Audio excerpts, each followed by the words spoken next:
এই মুহূর্তে শুভেন্দু অধিকারী কি বলছেন সরাসরি আমরা চোখ রাখবো সেদিকে।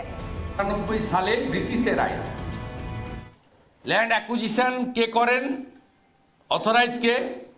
সংসদের আইনে, মানে ব্রিটিশের সময়ের আইনে কালেক্টরেট। সেই আইন ভারতবর্ষ স্বাধীনতার পরেও চলছে, পরিবর্তন করা হয়নি। মাঝখানে যে এগ্রিকালচার বিল এসেছিল তিনটে, তাতে এই আইনের বিল এসেছিল তিনটে, তাতে এই আইনের বদল ছিল। কিন্তু যে কারণেই হোক ভারত সরকার পরবর্তীকালে এই বিল তিনটাকে বাতিল করেন। তার ফলে ল্যান্ড অ্যাকুইজিশন অ্যাক্ট 1894 সালের সেকশন 4 কালেক্টরেট, অর্থাৎ আমাদের আগে কালেক্টর, এখন ডিএমদের হাতে থেকে যায়। তাই ভারত সরকার সরাসরি সীমান্তের জমি বলুন, এইমস তৈরি করার জমি বলুন, এয়ারপোর্টের জমি বলুন, জাতীয় সড়কের জমি বলুন, রেল লাইনের জমি বলুন, কোনো জমি সরাসরি অধিগ্রহণ করতে পারে না, থ্রু ডিএম করতে হয়। আর এখানকার ডিএমরা যারা পঞ্চায়েত নির্বাচনে বাক্স বদল করে,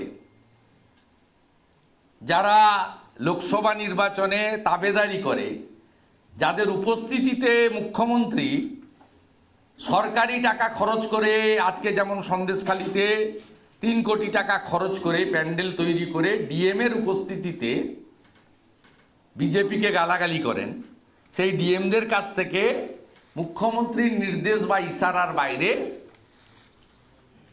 1 একর তো দূরের কথা, 1 বিঘা তো দূরের কথা, 1 কাঠা তো দূরের কথা, 1 ডিসমিল তো দূরের কথা, 1 ছটাক জমিও অধিগ্রহণ তারা করে দিতে পারবেন না, মুখ্যমন্ত্রী যদি না চান।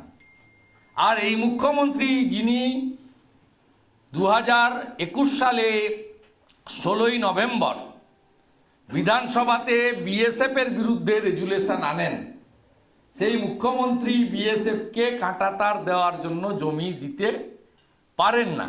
এটা একেবারে অন রেকর্ড সত্যি। তাই পশ্চিমবঙ্গের শতছিদ্র সীমান্ত, আর সেই সীমান্ত দিয়ে প্রত্যেক দিন এরা ঢুকছে, ভবিষ্যতেও ঢুকবে, এবং গোটা ভারতবর্ষে জঙ্গি, জেহাদি, মৌলবাদী, রোহিঙ্গা মুসলমান সাপ্লাই করার জন্য করিডোর হচ্ছে পশ্চিমবঙ্গ। আর সাপ্লাই করার এজেন্সিটা নিয়েছেন পশ্চিমবঙ্গ সরকার, তার মুখ্যমন্ত্রী। তার লোকেরা রেসিডেন্সিয়াল সার্টিফিকেট দিচ্ছেন, আধার কার্ড বানিয়ে দিচ্ছেন। শেখ সাদ নাকি নাম, বাংলাদেশের জঙ্গি, তিনি 2বার ভোটও দিয়ে চলে গেছেন তৃণমূলকে, তার এপিকও তৈরি হয়ে গেছে। এই অবস্থা চলছে।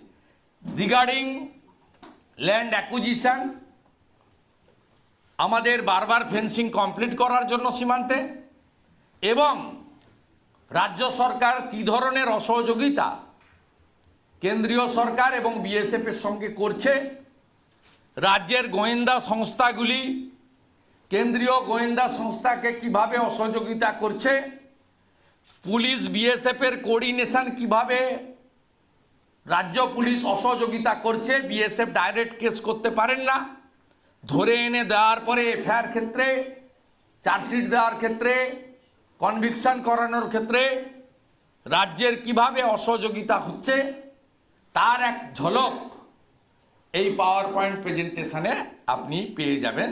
Let us we start. নানা ধরনের কন্টেন্ট দেখার জন্য লাইক করুন, শেয়ার করুন আমাদের ফেসবুক পেজ, সাবস্ক্রাইব করুন আমাদের ইউটিউব চ্যানেল। পাশাপাশি অন্যান্য ব্রেকিং নিউজের জন্য অবশ্যই চোখ রাখুন রিপাবলিক বাংলায়।